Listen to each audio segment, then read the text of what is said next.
वक्रतुण्ड महाकाय सूर्यकोटि समप्रभ निर्विघ्नं कुरु मे देव सर्वकार्येषु सर्वदा। आदिलक्ष्मी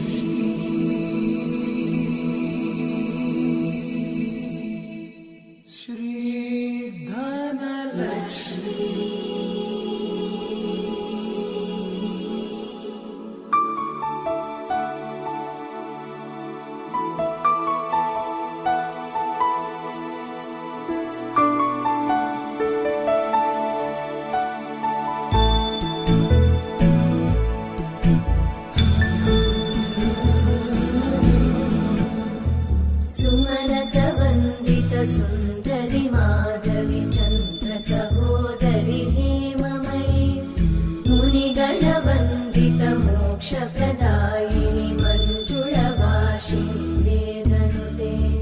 पङ्कजवासिनि देव सुपूजित सद्गुणवर्षिणि शान्तियुते जय जय हे मधुसूदन कामिनि आदिलक्ष्मि जय पालय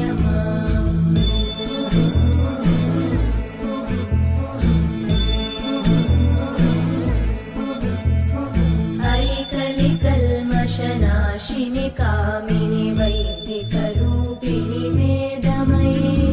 क्षीरसमुद्भव मङ्गलरूपिणि मन्त्रनिवासिनि मन्त्रनुते मङ्गलदायिनि अम्बुजवासिनि देवगणाश्रितपादयुते जय जय हे मधुसूदन कामिनि धान्यलक्ष्मि जय पालय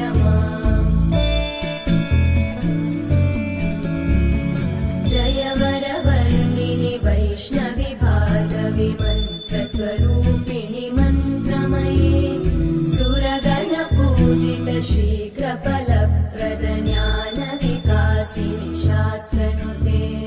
भवभयहारिणि पापविमोचनि साधुजनाश्रितपादयुते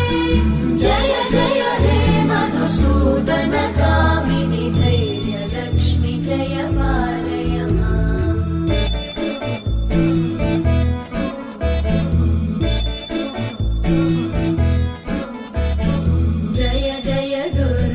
नाशिनि कामिनि सर्वफलप्रदशास्त्रमये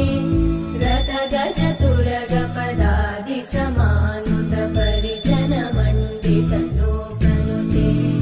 हरिहर ब्रह्म सुपूजित सेवित तापनिवारिणि पादयुते जय जय हे मधुसूदन कामिनि श्रीगजलक्ष्मी पालय सर्वफलप्रदशास्त्रमये रथगजतुरगपदादि समानुत परिजनमण्डित लोकनुते हरिहर ब्रह्म सुपूजित सेवित तापनिवारिणि पादयुते जय जय हे मधुसूदन कामिनि श्रीगजलक्ष्मी पालय ऐकगवाहिनि मोहिनि चक्रिणि रागविवर्धिनि ज्ञानमये गुणगणवारिधि लोकहितैषिणि सप्तस्वरवरगाननुते सकल सुरासुर देव मुनीश्वर मानव वन्दित पादयुते जय जय हे मधुसूदन कामिनि सन्तानलक्ष्मि पालय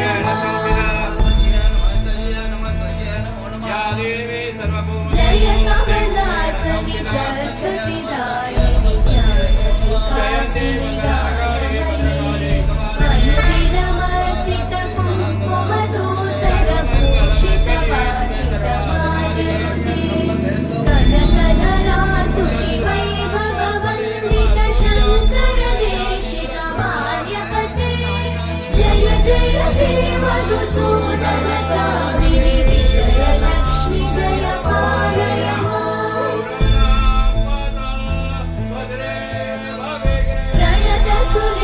ईश्वरि भारति भार्गवि शोकविनाशिनि रत्नमयी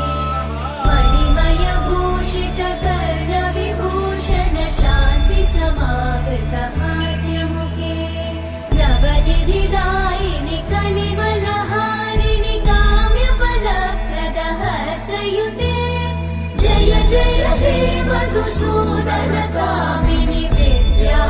लक्ष्मी पालय माम्